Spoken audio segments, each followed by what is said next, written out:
Welcome ghouls and gals to a very spooky Gundam video. Today let's talk about some truly horrifying ways to go out in Gundam. And with a series filled with giant robots of war, holding weapons that fire things bigger than cars, there's plenty out there.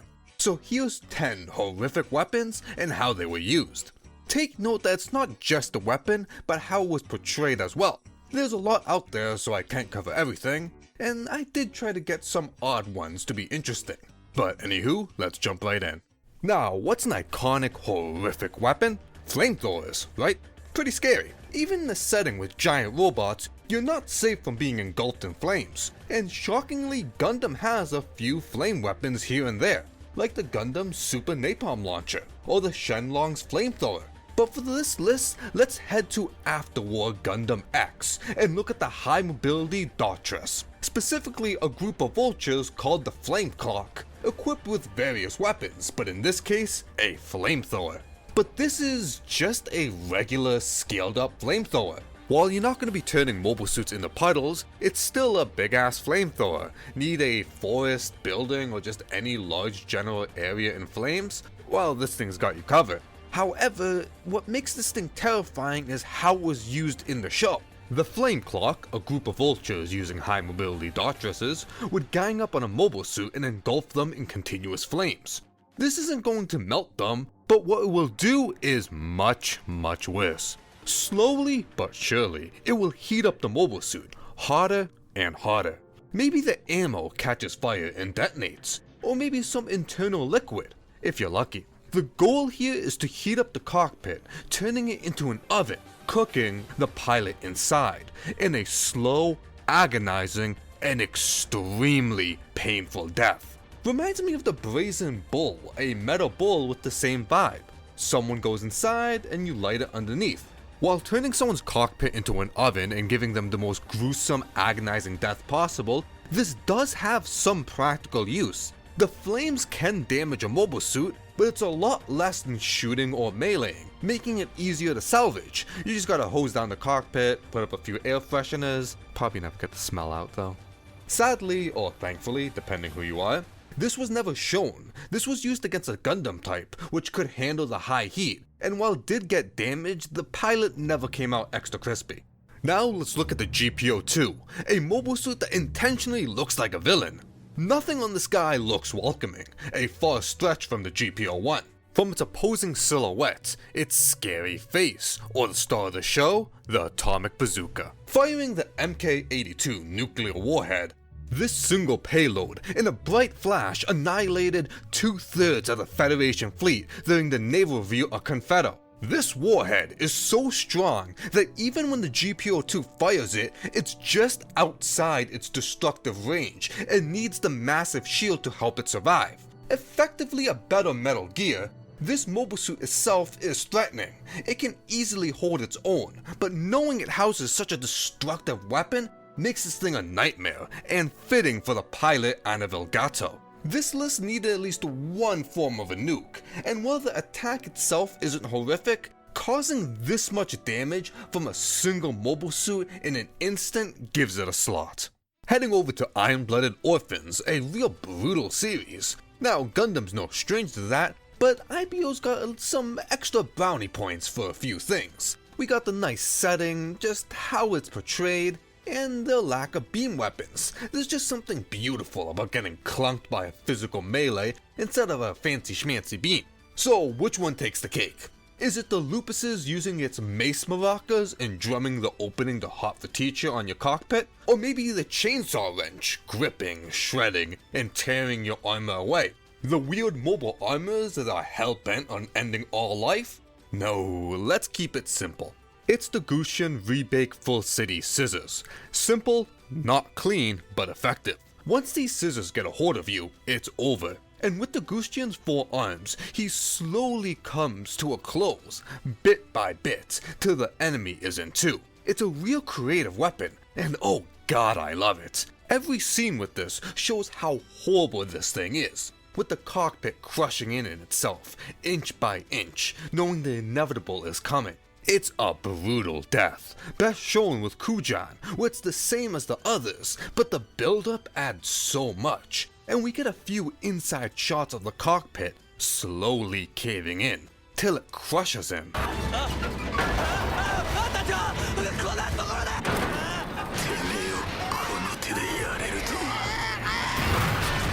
And oh god, it's brutal, but well deserved. Now, while not in use, they can act as a shield, there isn't much more to say. They're just giant scissors. But something about that is just plain scary.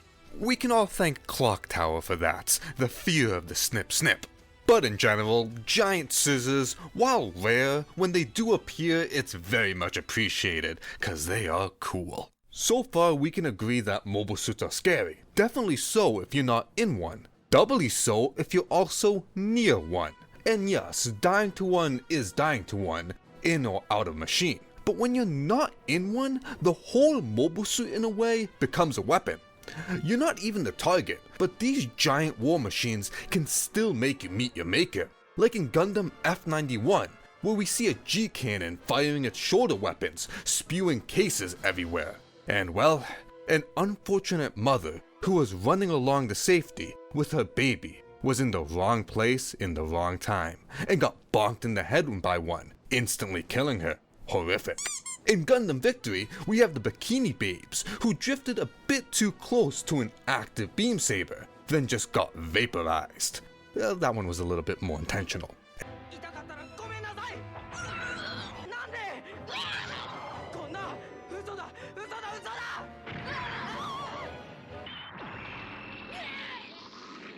And in 08th MS Team, we have people who were a bit too close and behind a Zaku when it was trying to activate its jump, and got vaporized by its thrusters. So without even trying, with minimal effort, or even on purpose, it be shooting, meleeing, or even walking, these horrific war machines can easily rack up a body count. The farther we try to get away from something, the closer we become, and I feel that in the Bazooka. Humanity making humanoid machines of war somehow created animalistic looking machines. Was this due to humans' fear of the wild? Does the portrayal of a wild animal still terrifies us? Are we deep down still in touch with our wild side and project that onto our machines? Or maybe the designer was a furry? Either or, the Bazooka Hound has one scary ass weapon, its beam fangs, and it's not scary by itself, but how it was used. Let's go to the SEED OVA, Stargazer, for a series of events led to such a gruesome death. Moody Hallcraft in a dual Gundam was defending the Destroy Gundam alongside a Buster and Noir, and that's when they were attacked. And while everyone was preoccupied, Moody was faced against a Bazooka, and things turned bad. Maybe due to the snow, or just a mistake, a brain fart. They got a hit on her, and off with her arm. Then another, off with her leg. And then it gets worse. They pounced on her and used their beam fangs to tear apart the duel. Repeated stabs to the cockpits, and what we see is a gruesome scene. From inside the cockpit, we see her screaming, defenseless, as the beam fangs get closer and closer. Then we get the final scream, as her helmet fills with blood, and the beam fangs make contact.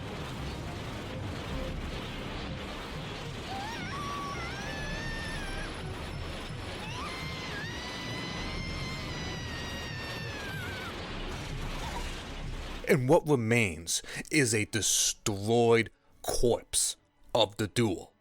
This was such a graphic scene, and something that scares me more is that people are in these mobile suits. They have practiced this strategy of pouncing then mauling, and went with it. You have to be a certain type of insane to go, yes, I will pilot the dog mobile suit and tactically maul someone like a rabid animal, leaving behind a shredded corpse.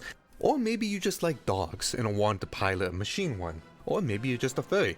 Either way, this gives me nightmares, and I can't think of any way this scene can get any worse. Staying on SEED, we have to talk about the Cyclops system, because being stabbed, burned, shot, squished, mauled is not the best way to go out, but it's better than popping. In Alaska, at Joshua Base, the Cyclops system, a microwave weapon, was activated, going off, sending microwave blasts, frying everyone. It was brutal seeing people just pop into a mist, It's a scene that's still fresh in my mind, especially that one pilot who inflates, which some may like, then just pops. We get treated to such a gory scene, and we even can see some bone which looks like ribs right there as he pops. To this day, it's still such a unique death, because, let's be honest, a lot of people die in Gundam, but seeing something like this, especially this just graphic, is pretty unique, and I like it. Knowing your fate is a horror itself. Knowing how you'll go out, knowing you can't do anything to stop it, this is the power of the Zero system. In Gundam Wing, found on the Wing, Epyon, and Sandrock, the Zero system links the brain of the pilot to the mobile suit's computer and simulates endless possibilities. In battle, it shows what can happen, allowing the pilot to find the best solution. However, this is also a problem. It simulates every scenario, the ones you win and lose, so the pilot won't know what's fake or not, potentially going through countless battles, ending in your death. No matter how different every scenario is, you get the same outcome, your demise. You're just hoping that that one was the simulation and not the real thing. This can make pilots go mad, and are for only the few who can truly harness its power. And on the flip side, fighting the Zero system is battling someone who is a step ahead of you. Every move you did, think, or didn't, they faced it and already have an answer. It's a fight that ended before it started. When it comes to power, you can't leave out the Turn A. Its strength is outright terrifying. Everything on him can be on this list, but we have to mention the obvious. The Moonlight Butterfly is something I'm going to have to constantly explain since it's fitting in so many lists. The ability to release countless nanomachines as the Turn A unleashes the Moonlight Butterfly. These nanomachines would turn machinery, technology into sand, throwing humanity back into the Stone Age. A last-ditch effort so humanity doesn't wipe themselves out. While it won't straight up kill, seeing humanity's achievements melt away is a new type of horror that I didn't know existed. At what point do you accept that you can't replicate everyday technology? That when you pass, so does this knowledge, till one day, no one remembers what it was like in the before time. And then, once again, humanity has been reset, waiting to see if it dooms itself again.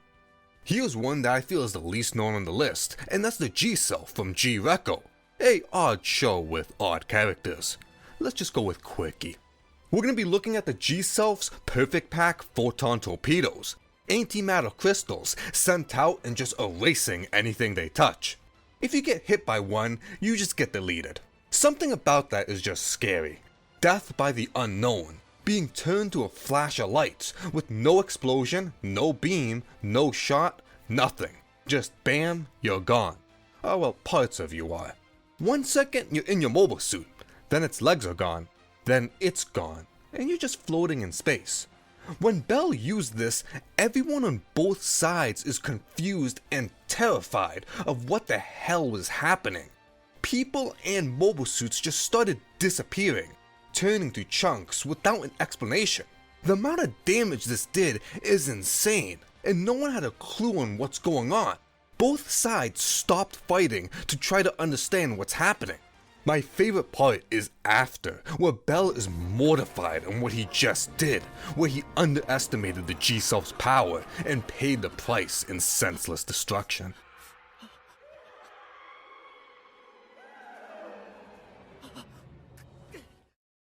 Self-recovery, self-replication, and self-evolution. These were the 3 abilities given to the Ultimate Gundam. Used to be self-reliant, the Ultimate Gundam would be made to restore the Earth, repair the damage humanity has done. But due to a malfunction, the Ultimate became corrupted, and instead of helping it, wanted to destroy humanity. Dubbed the Devil Gundam, it would gain sentience and have the horrific weapon called the DG cells. Artificial cells that appear as silver hexagons, corrupting, manipulating, assimilating anything they touch. Many have been taken over by the DG cells, being mindless slaves to the Devil Gundam's will. Only few could fight off its control, and even then, even with strength, they eventually succumbed. To be overtaken by the Devil, does one still feel? Are they still there, even when fully controlled? We see a even more grim reminder of the Devil's doing with the Devil Army. These mobile fighters have pilots, which are husks of people, decayed zombies hooked up to the machines. And the same questions are asked. Again, are they gone? How much of them is left? If any, if just a fraction is there, death would be the only release from this nightmare. And it's why it's number 1. While there are many good entries, and we can debate all day, the Devil Gundam just fits. It hits many marks. Zombies, skeletons, body horror, and a pinch of organic mixed with machines. It's perfect for the Halloween vibe. While I can easily list 10 more, we'll end it off here. Tell me what you think, leave a horrific girl weapon down below.